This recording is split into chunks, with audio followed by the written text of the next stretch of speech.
ప్రభువు యేసుక్రీస్తు వారే మాట్లాడుతూ ఉన్నాడు. యోహాను సువార్త 14వ అధ్యాయము 6వ వచనంలో ఏమని మాట్లాడుతూ ఉన్నాడు? నేనే మార్గమును, సత్యమును, జీవమును, నా మూలమును తప్ప ఎవడనూ తండ్రి యొద్దకు రాలేడు. ఈ మాట ఎందుకు మాట్లాడాడంటే, ప్రతి మనిషి కూడా తండ్రి దగ్గరికంటే పరలోక రాజ్యానికి వెళ్ళాలంటే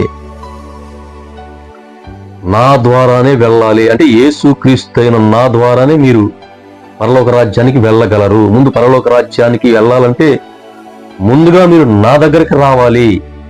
అందుకే నేనే మార్గం అన్నాడు. ఆ పరలోక రాజ్యం యొక్క దారి చూపించే వ్యక్తిగా, దేవునికి ప్రజలకు మధ్యవర్తిగా ఉండే వ్యక్తిగా యేసు ప్రభువు వారు మనకి ఇక్కడ కనిపిస్తూ ఉన్నారు. అదే ఈరోజు మనం మార్కు సువార్త 8వ అధ్యాయం 27 నుండి 33వ వచనం వరకు మనం ఇదివరకు చదువుకున్న సువిశేష పట్టణంలో కూడా కనిపిస్తూ ఉంది.